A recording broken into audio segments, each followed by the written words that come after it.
Once again, the Jewish community is facing a surge of global hatred, particularly escalating after October 7th. Why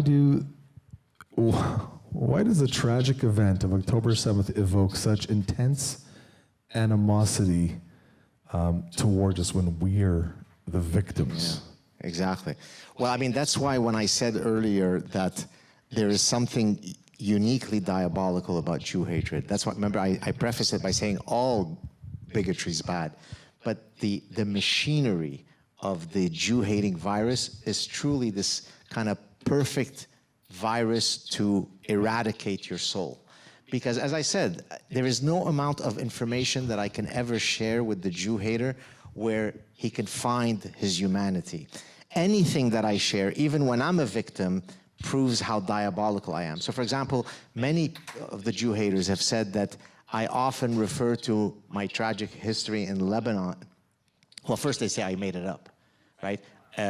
My parents being kidnapped is made up. We were never hated in Lebanon. We didn't leave. So this whole thing is made up. Now, if it's not made up, I'm exaggerating how bad it was because it allows me to garner sympathy points. So there is never a context where the person who hates me says, you know, on this point, I'm with you. Let's hug it out.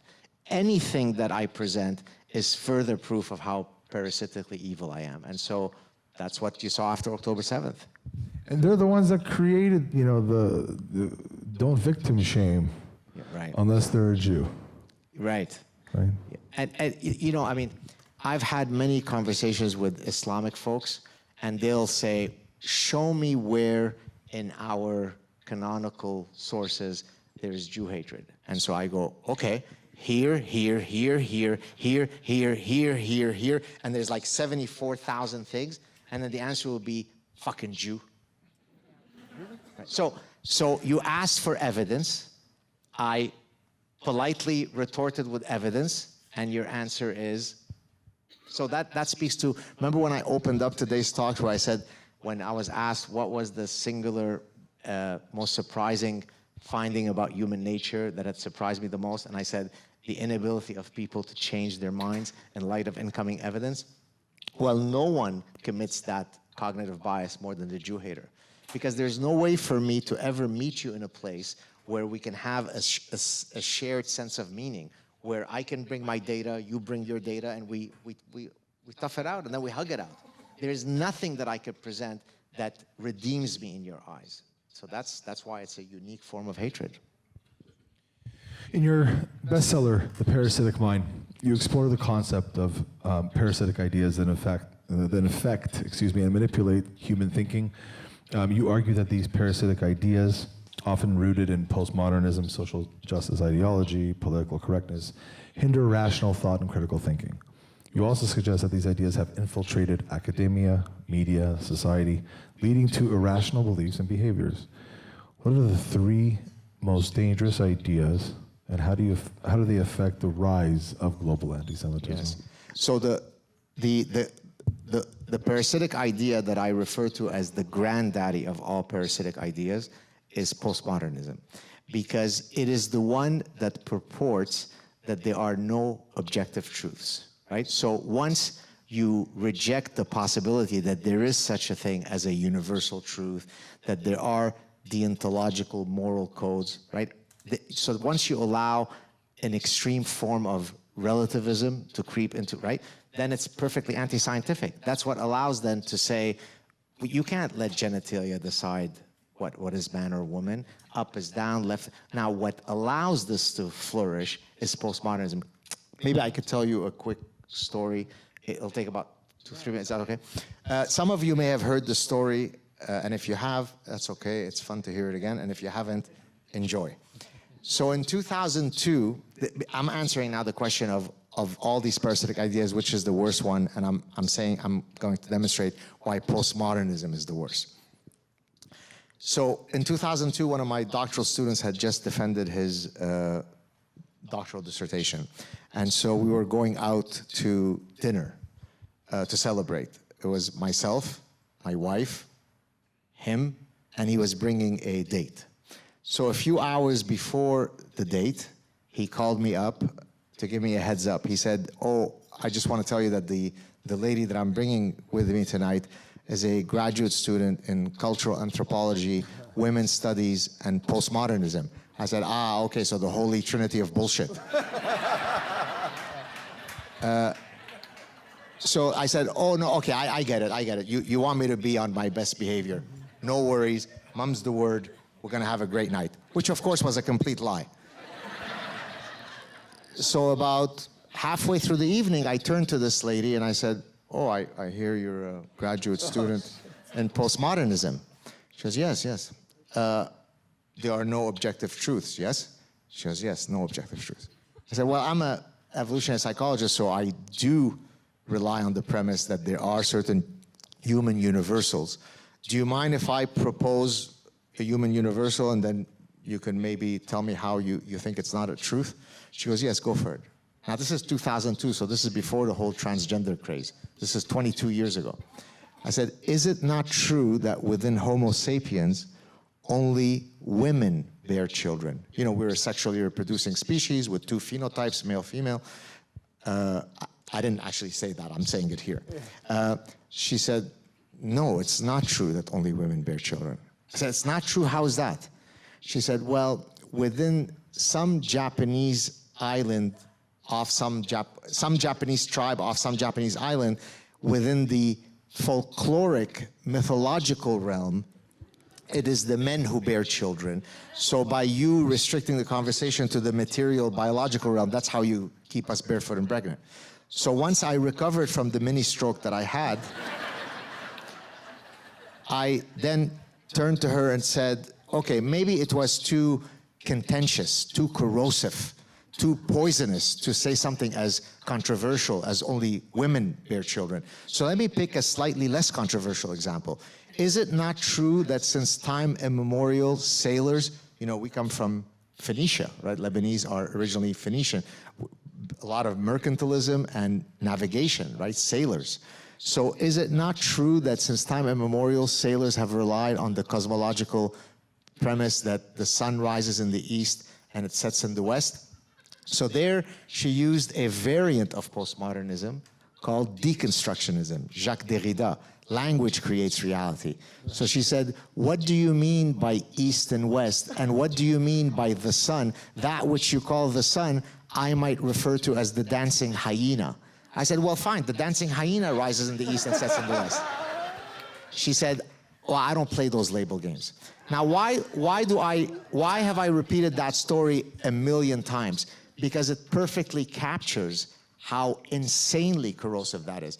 This is a graduate student at a leading university sitting with a professor, and we can't find the shared meaning to say, yes, only one of the two phenotypes within the sexually reproducing species produces kids, and there is such a thing as the sun. So once we can't do that, this is why in the parasitic mind I refer to it as intellectual terrorism, right? Because that's what it is, right? The 9/11 hijackers flew planes onto buildings. Postmodernism flies planes of bullshit onto our edifices of reason. That's what it is. And so you end up with thousands and thousands of students who not only are completely brainwashed so that how could you be a scientist if you don't believe that there's a truth to be discovered? Now, truth in science is provisional, right? What we thought was true 300 years ago, we revise, we update with evidence. But we certainly go with the premise that epistemologically speaking, that there is a truth. Once you get rid of that, then all the other parasitic ideas can easily flourish. So that's why postmodernism is the granddaddy. Imagine her calling Bell Canada and saying, hi, my phone's not working. I don't know what you mean by phone. They do apply labels in their life. Right, is that? But in theory, nothing exists. Well, if nothing exists. Well, how about when they take the plane to go to their bullshit postmodernist conference? That plane is based on certain principles that appear to be universally valid. So painful. So you advocate for a return to reason and logic. I wish everybody would, and evidence-based thinking to combat spread of parasitic ideas. What is the first step Like even just now in your presentation, you said, we got to wake up, we got to wake up, we got to do something. What something? There are many different things. As I said, you can be engaged in the debates, right? What allows these ideas to flourish is when they don't get blowback, right? So if I'm a professor and I get up and I say, you know that women can have penises, right? That's progressive science. But by the way, I've had heated exchanges on social media with gynecologists. I mean, you don't need gynecologists to confirm whether only women have a cervix. But let's use the imprimatur of them being gynecologists. They chastised me for saying that Dylan Mulvaney, the woman, Dylan Mulvaney, with a penis and testicles, that it was ridiculous that I was saying that this was a man. And they literally pulled the card, well, you didn't go to medical school. So exactly, because the 117 billion people who've existed on Earth until 15 minutes ago seem to be able to get through the conundrum of choosing a sexual partner of the right sex. But 15 minutes ago, a gynecologist explained to me that in progressive medicine, that's absolutely false. So if I am a student in that class with that idiot, I'm going to say, are you insane? Are you on crack? Right? So now, you don't have to be so spicy, but just don't let bullshit flourish. Stop it at its source. So if you do nothing but that, it already makes it harder for bad ideas to proliferate. You hear that, everybody? You have kids at home? Teach them, explain to them that their professors are all psychotic. Or just don't send them to university in Canada. That's another option. Many argue that Israel existed if it had existed in the 1930s, the Holocaust wouldn't have happened. A lot of people say this, and for obvious reasons. What do you say to the Jews who are more aligned with their political agenda and their political affiliation with the left or the right, the left, over their own Jewish identity? And if Israel were to disappear, what do you think would happen to the world Jewry? The existential crisis with Jews is a perennial problem that will always be there. It's always nice to know that Israel exists, because if I can't turn anywhere, at least I know that I can go there. So in that sense, there's an existential buffer. But whether Israel exists or not, the cancer of Jew hatred is just definitional to so many people. Now, I could tell you, in an Islamic context, in the Middle East, so some of you have heard me propose the game 6 Degree of Jew. Do you know, right? So 6 Degree of Jew is I give you any calamity, and you've got up to 6 degrees of causal link to blame it on the Jew. So if I say an Amazonian frog just died in the Amazon, blame the Jews, go. And usually people come up in fewer than 6 steps. Well, in the context of the Middle East, here is usually how the interaction goes. Hi, Ahmad. Hi, let's kill the Jews. Right? I mean, it's that. I mean, of course, I'm being a bit facetious. But so now that reflex exists whether Israel exists or not. So it really is a battle for the soul of people. If I am taught from the age of 0 that my central definitional identity is to hate the diabolical, parasitic, scheming Jew, then it's not surprising that I'll grow up to be like that. By the way, when I teach consumer psychology, one of the lectures we talk about when is it moral to target children in advertising, okay? And usually the moral and developmental argument is that you could only target children when they've reached the cognitive developmental stage where they know that they are being persuaded about something, right? When they don't know that, they can't erect a cognitive and emotional defense against your persuasive intent. So from this side of the mouth, we say, don't target children to sell them cereal until they're 12. But from this side of our mouth, when the baby comes out of the womb, you go, don't forget, Jews should be killed, right? And that's just part of my religion, so it's okay. So that's the problem, is that you need to have a cataclysmic change in how people educate their children, that it doesn't become natural for people to hate the Jews. I think also what we're seeing here, especially in our country, we're seeing the defense of Islamists and Islamism more than, you know, Islam. Islam is the religion. Islamism, Islamist is the political kind of arm of that, and you see that the Islamists are the ones that are getting the Marxists and the socialists and Yes. the communists. Do you see that getting worse? Or I mean, we're seeing in the rallies, the kind of numbers seem a little smaller. We've gone to the encampment. Some of our friends here, Salman Sima, he's one of my closest allies, Daniel Borman, a few others. We went there and we blasted the national anthem at 3 in the morning. And another friend named Ryan Belrose, who is the one of the leaders of the Métis Aboriginal groups, who's 6'4". And there was about, what, 5 of us? And we just stood there and we were surrounded by about 100 of them, 140 of them.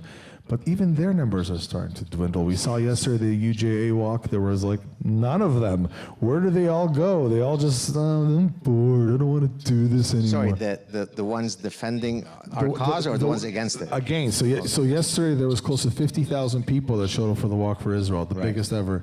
And I'm like, oh, this is, you know, everyone's getting nervous, what's going to happen? And like, this is it? Right. These little like white kids in keffiyehs, they weigh like 35 pounds. No, but 2 points, if I may. Number one, demography is truly destiny. And so it's only a matter of time where this meeting becomes impossible to hold once the demographic changes are beyond a certain point, right? So, you know, 0 to 2%, we're just an exotic minority with cool hair scarf. 3 to 5%, we're a bit more politically engaged, but we're peaceful, we're loving. 6 to 10%, we set up Sharia zones and so on. Once you get past a certain point, it's finished. So, you know, the Taliban, when they were asked about time, they said the Americans wear all the watches, we have all the time in the world, right? So demography is truly destiny. And once you pass a certain tipping point, I promise you, this won't be able to happen. Right now, the numbers are still that you can do it, and you could feel secure in the dynamics of the numbers. In 5 years, 50 years, 100 years, you won't be able to do that. So that's number one. Second point, if not to go against what you said, there is no Islamism versus Islam. Islamism is the great part of Islam. Usually you talk about it as if Islamism is some variant that has nothing to do. It's, you know, Islam is here. No, about 10% of Islam is the spiritual element, right? Sufis are very spiritual and they wouldn't harm a fly. But Islam itself is Islamism.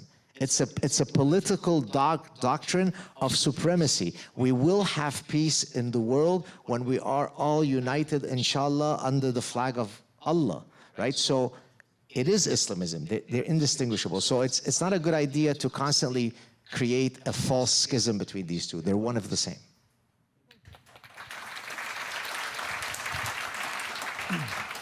How important is it to try to gain awareness from a lot of our Muslim allies? There's many people in the community who are Muslim who are, you know, the people like Rahil Reza and Sure. even Salman, Salman Sima, he's Muslim. They stand with us. They understand the importance. How do we encourage more people to kind of see through this facade? Specifically from the Muslim community, or? I'll begin by saying that some of the staunchest defenders of the Western tradition are typically immigrants. Now, in some cases, they might be of a Muslim background, Ayan Hirsi Ali. In other cases, they're not Muslim. I'm not Muslim, but I'm from the Middle East. And the reason is not because, you know, we're more prophetic, or it's because we've sampled from the full panoply, from the full buffets of societies, so that we know that the Western tradition is not the default value. And therefore, when we come to the West, having sampled what's out there, we say, guys, you better be careful, because we come from there and we know what's going to hit you. And so it's not surprising to me that some of the biggest champions of the West, of Israel, might be Islamic or immigrants from non-Islamic background. again, because we know what's out there. The average Canadian or American thinks that that's what the world is, whereas in reality, the West is an anomaly. It's a bleep in history. Much of history is not what the West is made of. Yeah, that's interesting. I'm going to skip that because I think you kind of covered this. How do you personally stay informed and engaged with developments in the Middle East? What's your go-to? Well, and don't say Twitter because you're friends with Elon Musk, okay? Like, really, where do you get your information? There are stories that I could tell you about me and Elon that, of course, I will not share, but... That's my next question. You're going to have to share with everybody here because that's what we're doing today. We're sharing. You know, I've taken out a text, I show it to my wife, and I go, "You're married to the real James Bond." Because it really, my life is really... But you see, for all of the costs that I incur, the death threats, it has allowed me to get to know and be exposed to people, not just the Elon Musk. I mean, I've got to know my musical hero from my childhood, the lead singer of a group called the Stylistics, which is a part of a group called, do you know the group? Okay.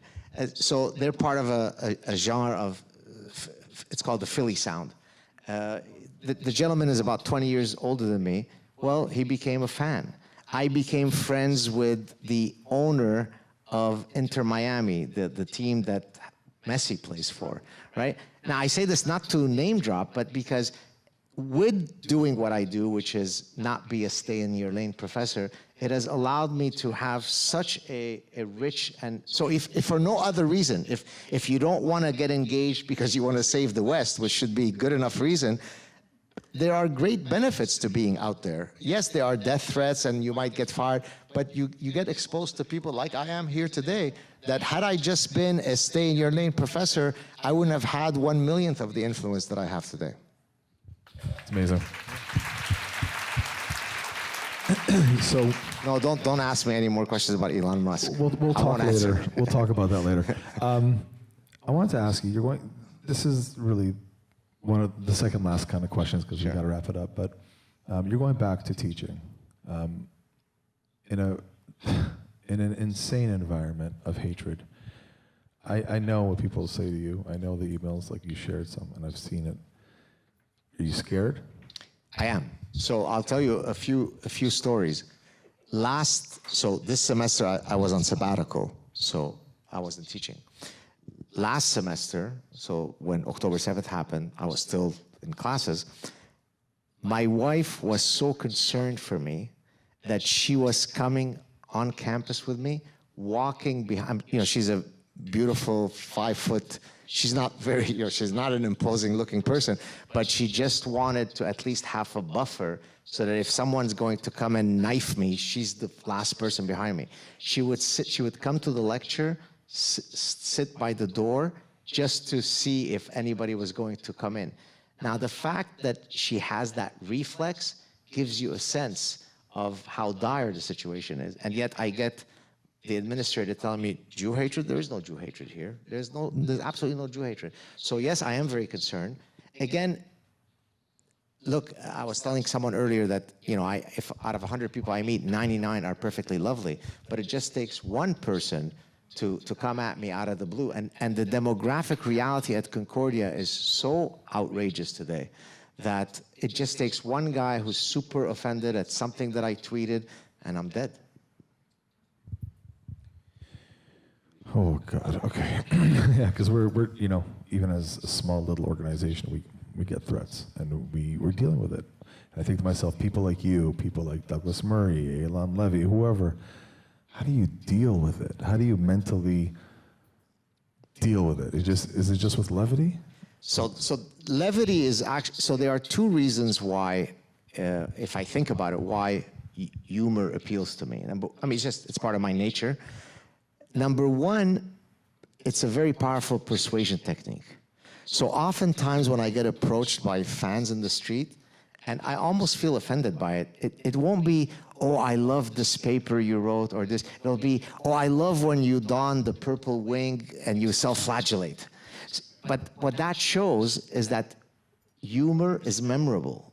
humor changes people's opinions, right? And so if I'm in the game of trying to change opinions, I will use anything within my arsenal of weaponry to try to convince you. Sometimes I'll be professorial, sometimes I'll be funny, sometimes I hide under the desk to pretend I'm feigning that Donald Trump came to power. So I'll use anything within my power to hopefully get the message across. But I also use levity as a pressure cooker valve for me. If I don't make fun of this, then I might as well put a bullet in my head, right? Because what's the point? So I think it's for these two reasons. It's persuasive, and it helps me cope with it. I should also add that something that really helps me is having the sanctity of a happy home, so that the world out there is ugly. Once I enter my home and it's just my children and it's my wife, if that were not there, I think it would make it a lot hard, because then I'm fighting everywhere, right? But if I fight out there, but then it's delimited, and here it's Shangri-La, that helps me be grounded. Yeah. So when are you moving to Florida, Texas, or Israel? Yes. So let's take each in turn. I heard you said you were going to be leaving. You want to get out of here. I'm desperate. So if any rich billionaire philanthropists want to offer me an exit strategy, I'll be waiting for you. Florida almost came to fruition recently because there is a small college that some of you may have heard of on the west coast of Florida that historically was quite woke, but recently the DeSantis gang came in and kind of de-wokeified it. And so they were very interested in making me a tenured offer, a professorship. But as so often happens with these things, it failed because of money. They weren't able to meet my demands. So that's Florida. Texas, there are things in the works. I can't talk about them. We'll see. And Israel, when we were leaving Lebanon, my parents were having a fight in terms of where we should go to. My mother wanted to move to Canada because we already had an aunt there, and because we spoke French from Lebanon, and Montreal is French-speaking. My dad was very keen on moving to Israel. My mother won that argument, and the reason for it is because she didn't want all the kids to serve in the military. Now, I'm a parent, so I'm almost thinking, even as much as I am, pro-Israel and I'm a fighter, I don't know if I like the idea of my son or daughter walking into Gaza to try to deal with the noble, peaceful ones. So we'll see. It's horrifying. Okay, we want to take maybe just a couple of questions because it is getting late. If anybody has a few questions or anything they want, just come to the front here. I'll give you the microphone, and we'll just do a few. We don't want to spend an hour. It's warm in here. Anybody?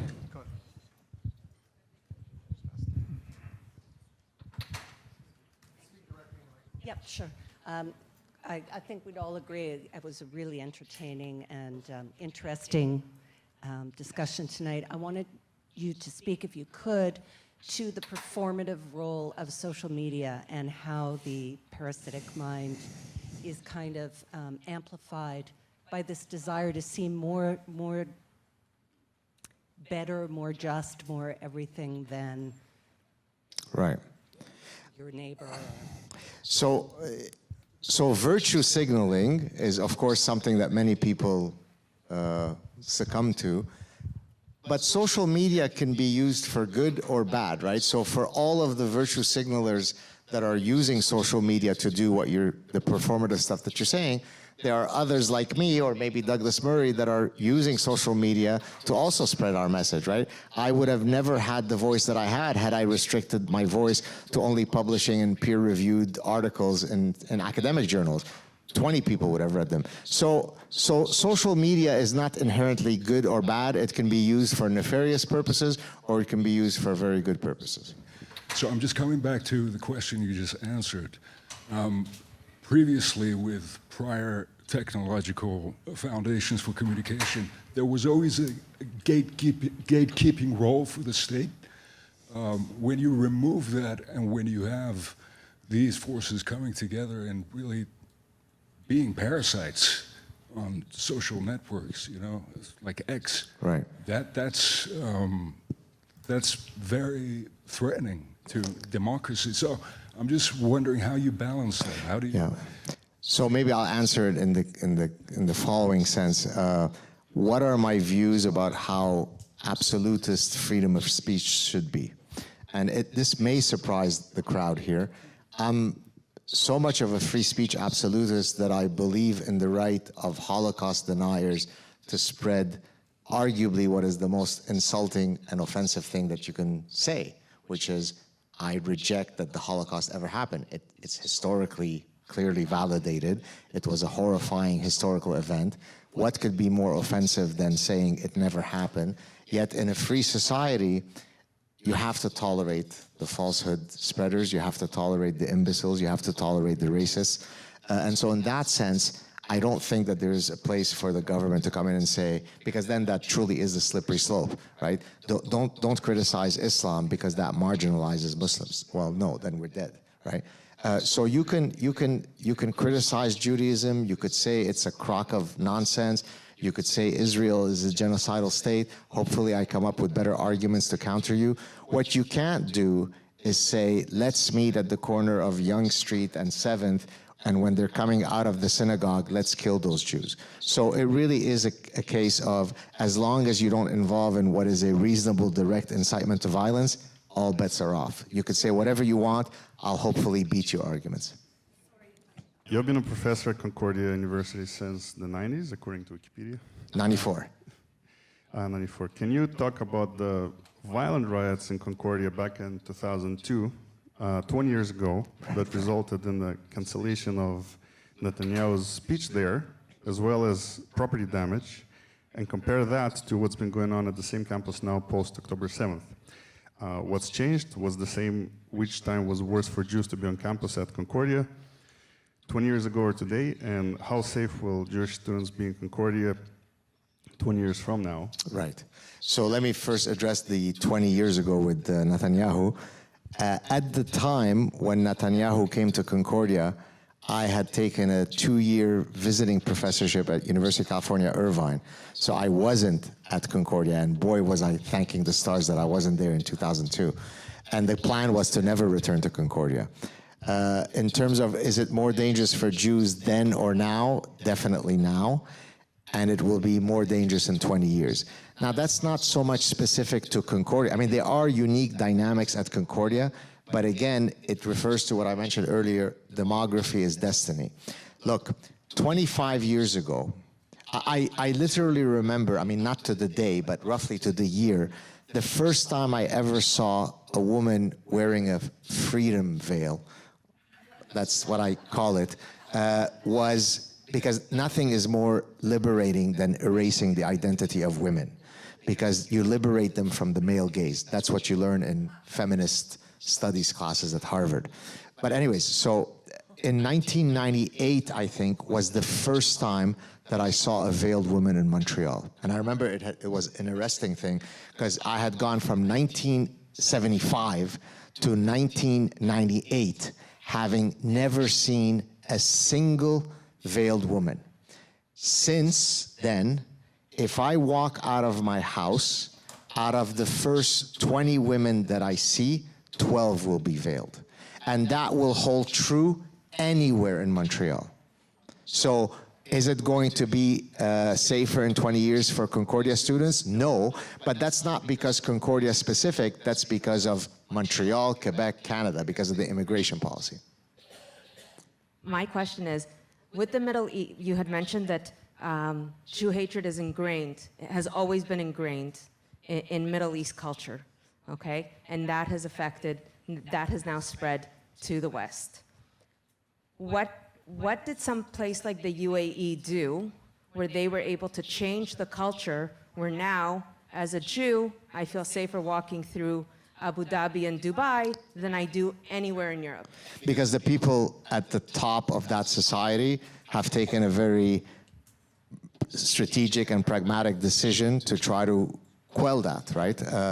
But they're certainly not relying on canonical sources to support that. They've said, look, we have to have an openness to the world, and you're not going to be able to be fully open if you keep being mired in that Jew hatred, and to their credit, they've opened up. And so to my earlier point, if there is a way, so for example, I've often heard all sorts of Islamic reformers, and you might have even mentioned some of those names. I love the sentiment of trying to reform Islam. You know what is the chances of that succeeding? Zero, okay? Because in Islam, the lens of reformation can't take hold, because every letter and every syllable is the inerrant final word of God, to never be changed in perpetuity. So how can you reform that which is perfect? So literally, the only way you'd be able to reform Islam is if someone comes up with a new, do you know what abrogation is? Does anybody hear? So abrogation is so in the Quran, you may have two statements, A and not A. How could the two statements be contradictory? Well, the way you solve that is through abrogation, meaning the later statement abrogates the earlier statement. So the only way you could reform Islam is if someone magically comes up with some new abrogation that abrogates all of the baked hate inside the Quran, and then you could have something like the UAE take a full everywhere. But until that happens, until you raise your children straight out of the womb to hate the parasitic Jew, we're in trouble. Thank you, everybody. We can't keep going with questions. It's getting a bit late. I appreciate you guys standing here. I want to thank everybody for coming. I want to thank Saad, our guests. Thank you so much. Thank you, sir. That was great. Thank you so much, everybody. Thank you.